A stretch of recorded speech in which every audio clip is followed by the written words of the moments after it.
Hello everyone, welcome back to pen box India channel. This is your Lakshmi. ఈరోజు నేను చెప్పబోయే ప్రతి ఒక్క మాట మీకు ఎంత బాగా అర్థమైతే, మీకు ఎక్కడ ఏ పాయింట్ కరెక్ట్ అనిపిస్తే ఖచ్చితంగా కమెంట్ బాక్స్లో కమెంట్ చేయండి అండ్ లైక్ చేయండి. ఇది కంప్లీట్ పెన్ బాక్స్ ఇండియా ఒక రివ్యూ చేసి, ఒక కంటెస్టెంట్ ఆట మీద రివ్యూ చేసి తన డర్టీ గేమ్ని బయట పెట్టింది అని మీరు ఎక్కడ కావాలంటే అక్కడ చెప్పుకోవచ్చు. ఇంతకీ ఆ డర్టీ గేమ్ ఆడుతుంది ఎవరు అని అనుకుంటున్నారా? మరెవరో కాదండి, గౌతమ్ కృష్ణ. ఇతను వైల్డ్ కార్డ్‌గా ఎంట్రీ ఇచ్చాడు. కానీ మనందరికీ బాగా తెలుసు, ఇతను ఆల్రెడీ 'బిగ్ బాస్' సీజన్ 7 ఒక సీజన్ మొత్తం ఆడి ఆల్మోస్ట్ 10-11 వీక్సో 12 వీక్సో 13 వీక్స్ దాకా హౌస్‌లో ఉండి ఎలిమినేట్ అయ్యి, అది కాకుండా ఒకే సీజన్‌లోనే 2 ఫేస్ చేసి అతను వచ్చినటువంటి గౌతమ్‌గా అయినా, తర్వాత అశ్వత్థామ 2.0గా అయినా తను 2 టైప్స్ ఆఫ్ గేమ్స్ ఆడి, అక్కడ కూడా పెద్ద తలకాయ అనే వాళ్ళతో ఎవరైతే ఉన్నారో వాళ్ళతో పోటీ పడలేక, పాయింట్స్ పెట్టలేక, బ్లేమ్ అయ్యి, తనని ఎలా ఒక సింపతి కూడా క్రియేట్ చేసుకున్నటువంటి గౌతమ్ అంత పెద్ద ఆట ఆడి, చూసి, బయటకొచ్చి ఎక్కడ తప్పులు, ఎక్కడ మెలికలు తెలుసుకున్నటువంటి గౌతమ్ ఈ సీజన్‌లో వైల్డ్ కార్డ్ ఎంట్రీగా ఇచ్చాడు. వస్తూ ఆల్రెడీ 5 వారాల ఆట చూసొచ్చాడు. ఎవరు ప్లస్‌లో ఉన్నారో తెలుసు, ఎవరు మైనస్‌లో ఉన్నారో తెలుసు, ఎవరిని ఎక్కడ ట్రిగ్గర్ చేయాలని తెలుసు, ఎవరితో పెట్టుకుంటే ఏమవుతుందని తెలుసు. కానీ రావడం ఎలా వచ్చాడు హౌస్‌లోకి? ఒక మంచి స్ట్రాటజీతో అయితే వచ్చాడు. నామినేషన్స్ ఏసాడు. నామినేషన్స్‌లో మణికంఠని ఫుల్ సపోర్ట్ చేస్తున్నట్టు, మణికంఠకి ప్రిఫరెన్స్ ఇస్తున్నట్టు, ఆల్మోస్ట్ తను ఎలా అంటే ఇంకా మణికంఠ ఫ్యాన్స్‌ని బాగా టర్న్ చేసుకున్నట్టు గౌతమ్ అయితే ఆట మొదలుపెట్టేశాడు.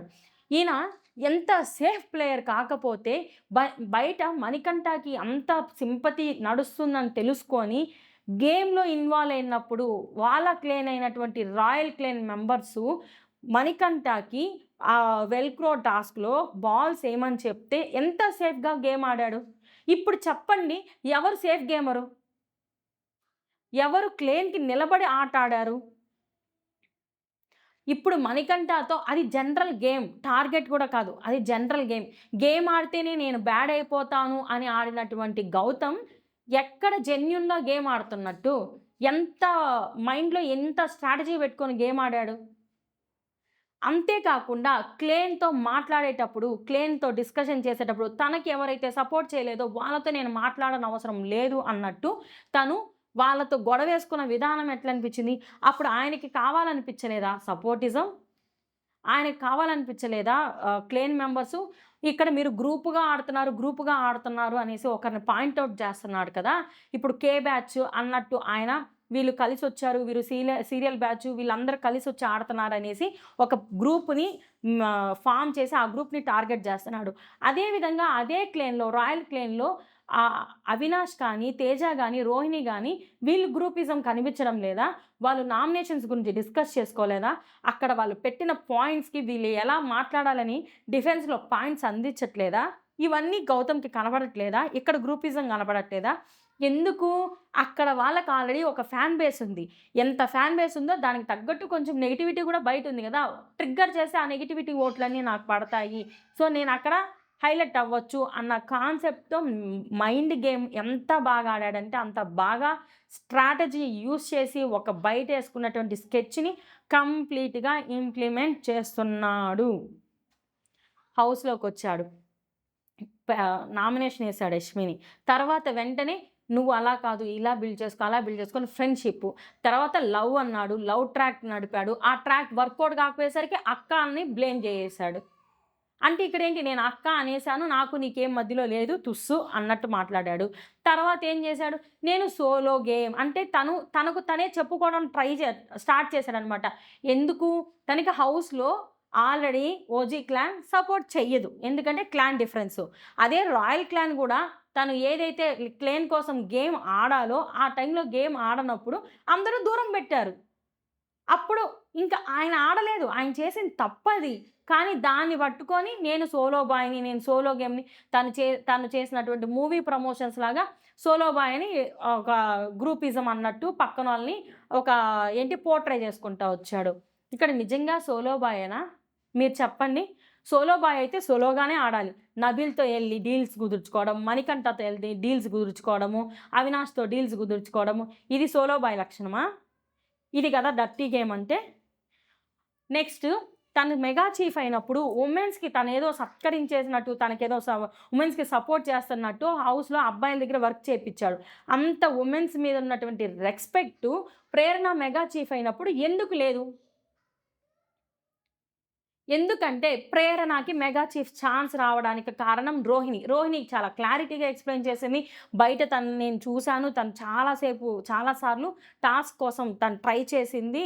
మెగా చీఫ్ అవ్వడానికి. అందుకోసం ఇస్తున్నాను. సో, తనకి అంతో ఇంతో బయట పాజిటివిటీ ఉంది. ఈ అమ్మాయిని మనం ట్రిగ్గర్ చేస్తే సేమ్ నిఖిల్‌ని గూడా నిఖిల్‌కి భయంకరంగా పాజిటివ్ ఉన్నాడు. వీడితో ఢీ కొడితే మనకి ఎలివేషన్ వస్తుంది. ప్రేరణ భయంకరమైన పాజిటివిటీతో ఉంది బయట. ప్రేరణని ఢీ కొడితే నాకు ఎలివేషన్ వస్తుంది అన్న ఒకే కాన్సెప్ట్‌తో ప్రేరణ మెగా చీఫ్‌గా ఉన్నప్పుడు ఎంత డిస్‌రెస్పెక్ట్ చేశాడంటే మనందరం జూసాము. అప్పుడు కనబడలేదా ఉమెన్ కార్డ్ అప్పుడు తీయలేదే. అరే! నువ్వు మెగా చీఫ్ అయ్యావు. నీకు నేను రెస్పెక్ట్ ఇయ్యాలి. నువ్వు అలా చెప్పు నేను చేస్తానని. ఒకసారి మంచిగా పిలిచింది. 2 సార్లు మంచిగా తను చెప్పినప్పుడు పని చేయకుండా రివర్స్ అయింది గౌతమే. అక్కడ ఏమన్నాడు? నన్నొక్కటే చేయమంటావా? పార్ట్నర్ ఎవరో చెప్పు అనన్నాడు. క్లియర్‌గా అందరూ అసలు ప్రేరణకి, గౌతమ్‌కి ఎక్కడ గొడవొచ్చింది? ఏదైతే పానిపట్టు యుద్ధం ఆ టాస్క్‌లో వాళ్ళు క్లియర్‌గా చెప్పారు. మనం ఒక జోలికెళ్ళొద్దు. మనకు ఒకరు రాకుండా ఉందాము. నువ్వు సైలెంట్‌గా ఉండు. నువ్వు రాకపోయినా పర్లేదు. వస్తే ఇలా మనది ప్రొటెక్ట్ చేసుకోవడానికి ట్రై చేద్దాము అని క్లారిటీగా చెప్పారు. కావాలనే నిఖిల్‌తో అక్కడ ట్రిగ్గర్ అయ్యాడు. ఆపమంటుంటే కూడా ఆపలేదు. తను ట్రిగ్గర్ చేసిన దానివల్ల నిఖిల్ సెకండ్ టైమ్ వచ్చినప్పుడు వీళ్ళని ఎలా అంటే అలా పీకాడు. అప్పటిదాకా లీడింగ్‌లో ఉన్నటువంటి యష్మి, ప్రేరణ వాటర్ ట్యాంకు ఆ నిమిషం నుంచే కింద పడిపోయింది. తనే ఏమంటున్నారు వాళ్ళు, "నువ్వు ఆపు గౌతమ్" అని చెప్పినా కూడా నువ్వు ఆపల. అక్కడ ఏం చూసుకున్నావు? నీ డిఫెన్స్ చూసుకున్నావు. నువ్వు నా దగ్గరున్న పాయింట్స్ బయట పడిపోవాలి, నేను అరవాలి అన్న కాన్సెప్ట్‌లోనే ఆడావు. నువ్వు అక్కడ గ్రూప్‌గా ఆడలేదే. నువ్వు టీమ్ ప్లేయర్‌గా కూడా ఆడలేదక్కడ. నీకక్కడ అన్యాయం జరిగింది. ఏంటి? యష్మి నిన్ను అక్కడ కంటెండర్‌గా పక్కకు తీసేయడం. అక్కడ గూడా నువ్వు డిఫెన్స్ చేసుకోలేదు. నువ్వు అక్కడ డిఫెన్స్ చేసుకో ఉండాలి గదా! సేఫ్ ఆడావు. ఎందుకంటే నీకు సింపతి రావాలనేసి. ఆ సింపతి కోసం నువ్వు అక్కడ సైలెంట్‌గా ఉండిపోయి తర్వాత ఏం మాట్లాడుతున్నావు? ప్రతి దగ్గర మీరు గమనించుకోండి. ఇక్కడ గౌతమ్‌కి సింపతి వర్కౌట్ అయిన దగ్గర అంతా తను ఓపెన్ అప్ కాడు అక్కడ. నామినేషన్స్‌లో వచ్చి పక్కనోళ్ళు పాయింట్స్ ఇచ్చి అందరి దృష్టిలో తను అన్యాయం అయిపోయింది అని క్రియేట్ అయిన తర్వాతే ఓపెన్ అవుతున్నాడు. ఇది కదా సేఫ్ గేమ్ అంటే? సేఫ్ గేమ్ కాదు. Dirty game. ప్రేరణకి ఒక భయముంది. ఏంటి? మెగా చీఫ్‌గా ఒక్క తప్పెతికి దొరికినా ప్రతి ఒక్కరు నామినేట్ చేస్తారు. పాయింట్స్ వెతుకుతారు. అవినాష్ విషయంలో ఆల్రెడీ ముందే చూసింది నామినేషన్స్ టైమ్‌లో. అంతేకాకుండా ఒక ఫ్రీ టైమ్‌లో బజ్జీలేసుకున్నందుకు నామినేషన్ తీసుకున్నటువంటి ప్రేరణ విష్ణుప్రియ నామినేట్ చేసింది. అలాంటి అమ్మాయికి కొంచెం సెన్స్ ఉంటుంది గదా! కొంచెం కాన్షియస్‌గా గేమ్ ఆడుతుంది కదా! అలాంటప్పుడు ఆ అమ్మాయికి ఒకే ఒక మోటో. ఫుడ్ అందరికీ ఈక్వల్‌గా షేర్ అవ్వాలి. అలాంటి సిట్యుయేషన్స్ ఫేస్ చేసినటువంటి అమ్మాయి ప్రతి ఒక్కటి ఫుడ్ కానీ ఏదైనా ఈక్వల్‌గా హౌస్ అంతా రావాలి అని డిసైడ్ అయినటువంటి అమ్మాయి బిగ్ బాస్ పంపించిన 5 సీతాఫలాల్లో 3 తినేసాడు. తినేసాక ఇంక తినొద్దు. ఆల్రెడీ ఇంక 2 ఉన్నాయి. నేను మిగతా వాళ్ళందరికీ షేర్ చేయాలి. ఇంక తినొద్దు అని చెప్పిన తర్వాత కూడా తను ఇంకొకటి తినేసాడు దొంగతనంగా. అలా తినేసినప్పుడు ఇక్కడ ఉండాలి కదా! ఏమైంది అని అడిగితే నవ్వుతున్నాడు. సిల్లీగా నవ్వుతున్నాడు. ఆన్సర్ చెప్పు నవ్వు. లేదా ఇంకేదైనా నవ్వుతున్నాడు. అరే! నవ్వుతున్నావేందిరా సిగ్గు లేకుండా అననింది. ఆ అమ్మాయి సిగ్గు లేకుండా అననింది. ఇంకొకరంటే ఇంకోటి గూడా అనుంటారు. దాన్ని ఆ టైంలో కామ్‌గా, కూల్‌గా కవర్ చేసేసి తర్వాత సింపతి గెయిన్ చేసుకొని కాల్డ్ అక్క, తొక్క అనే వాళ్ళందరూ అంత మాట అనేసింది, ఇంత మాట అంటే ఆ రివ్యూవర్స్ అంత మాట అన్నదండి, ఇంత మాట అనింది. అన్యాయం జరిగిపోయింది గౌతమ్‌కి. టార్చర్ చూపిచ్చేస్తుంది గౌతమ్‌కి ప్రేరణ అనేసి థంబ్‌నెయిల్‌లు పెట్టుకొని మరీ ప్రేరణని బ్యాట్ చేయడానికి గౌతమ్‌ని లేపడానికి రెడీ అయిపోయారు. గౌతము ఎందుకంత పనిష్మెంట్ ఇచ్చింది గౌతమ్‌కి? గౌతమ్ హౌస్‌మేట్స్ ఫుడ్ మొత్తం తనే తినేసాడు. నబీల్‌కి చిన్న పనిష్మెంట్ ఎందుకిచ్చింది? నబీల్ హౌస్‌మేట్స్ అందరి కోసం తను స్వీట్స్ తినకుండా త్యాగం చేశాడు. అలాంటప్పుడు గౌతమ్‌కి ఎక్కువ పనిష్మెంట్ ఇయ్యాలా? నబీల్‌కి ఎక్కువ పనిష్మెంట్ ఇయ్యాలా? టార్చర్ పెట్టేస్తుందండి. ఒకసారి పిలిచినప్పుడొచ్చి పని చేసిన మిగతా వాళ్ళందరికీ రాని గొడవ పిలిచినప్పుడు పని చేయనటువంటి విష్ణుప్రియ గౌతమ్‌కి మాత్రమే ఎందుకు ప్రేరణ గొడవేసుకునింది? మిగతా వాళ్ళతో ఎందుకు గొడవేసుకోలేదు?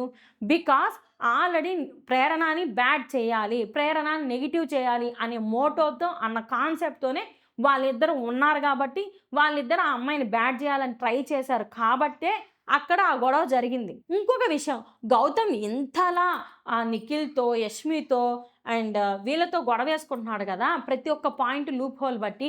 ఎందుకమ్మా గౌతమ్‌కి అవినాష్ మీద పాయింట్స్ దొరకట్లేదా? రోహిణి మీద పాయింట్స్ దొరకట్లేదా? తేజ మీద దొరకట్లేదా? ఆ! అంతెందుకు నబీల్ మీద పాయింట్స్ దొరకట్లేదా? పృథ్వీనన్న డేర్ అండ్ డాషింగ్‌గా నామినేట్ చేశాడా మొన్న? ఎంత ఎత్తుకున్నా గౌతమ్ ఈ సీజన్‌లో అయితే డర్టీ గేమ్ ఆడుతున్నాడంటే డర్టీ గేమ్. సేఫ్ గేమ్ ఆడుతున్నాడు. సేఫ్ అంటే సేఫ్. ఎందుకంటే వాళ్ళకి లేని వాళ్ళలో ఇప్పుడు ఈయనకి పాయింట్స్ ఉన్నప్పుడు వాళ్ళకి లేనిలో వాళ్ళని ఎంతమందిని నామినేట్ చేశాడు గౌతమ్? ఇప్పటిదాకా. వాళ్ళ క్లేన్‌లో వాళ్ళని ఎవరిని నామినేట్ చేశాడు? ఇన్ని రోజులయిందొచ్చి. ఈరోజు వాళ్ళు అడిగిందేంటి? వాళ్ళు నామినేషన్స్‌లో వాళ్ళ టీమ్‌లో వాళ్ళని ఎవరిని నామినేట్ చేసుకున్నారు ఇప్పటిదాకా అని అన్నాడు గదా! అదే విధంగా గౌతమ్‌ని అడుగుతున్నాను. గౌతము వాళ్ళ క్లేన్‌లో ఎవరిని నామినేట్ చేశాడు ఇప్పటిదాకా? రోహిణీనా? అవినాష్‌నా? తేజానా? లేకపోతే హరితేజ గారినా? నయనీనా? ఎవరిని చేశాడు నామినేషన్? చాలా క్లారిటీగా ఎత్తుకుంటే. సో, ఆయన ఆడేది డర్టీ గేము. మళ్ళీ పక్కనోళ్ళది చూపిచ్చేది గ్రూపిజం గేము. అండ్ ఇంకొక పక్క గ్రూపిజం గేమ్ ఆడుతున్నా అది కళ్ళకి కనపడట్లేదు. వీళ్ళది మాత్రమే కనిపిస్తుందని, వాళ్ళది మాత్రమే పోర్ట్రే చేసి ఈయన ఎలివేషన్ పెంచుకోవాలని ట్రై చేస్తున్నాడు. అండ్ ఈరోజు రోహిణి, అవినాష్ దగ్గరికెళ్ళి గూడా ఏం చెప్తున్నాడంటే, నేను మీకు చెప్పేది ఇదే. ప్రేరణ కావాలనే మీతో కలుపుకొని పోతుంది. ఆడంతా ఫేకు. నాలాగుండండి. నేను ఫస్ట్ నుంచి ఎలా ఉన్నానో అలానే ఉండండి అనంట. తమరేసిన ఆకుమిడత పనులన్నీ చేసేసి అవేవి వర్కౌట్ కాక మళ్ళీ మీరు ఆడుతున్నారు. అండ్ ఆ బ్యాటరీ టాస్క్‌లో ఏ ఛార్జింగ్ తీసుకోకుండానే ఫుడ్ అంతా ఇచ్చేసాడు యష్మి వాళ్ళకి ముందే. బటర్‌లు, బ్రెడ్‌లు అవి. అది క్లేన్‌కి ద్రోహం చేసినట్టు కాదా? ఇవన్నీ కనపడవు జనాభాకి. హ్మ్. సో, ఈ పాయింట్స్‌లో మీకు ఎంతమందికి ఏవి క్లారిటీ అనిపిచ్చాయి? ఇందులో ఎంత నిజముందో 100% మీకు ఎక్కడ జెన్యూన్‌గా అనిపిచ్చిందో నా రివ్యూ కామెంట్ బాక్స్‌లో కామెంట్ చేయండి. అండ్ ఈ వీడియో మీకు నచ్చినట్లయితే చాలా మందికి షేర్ అయ్యేంత వరకు ఖచ్చితంగా గి లైక్ చేయండి. సబ్స్క్రైబ్.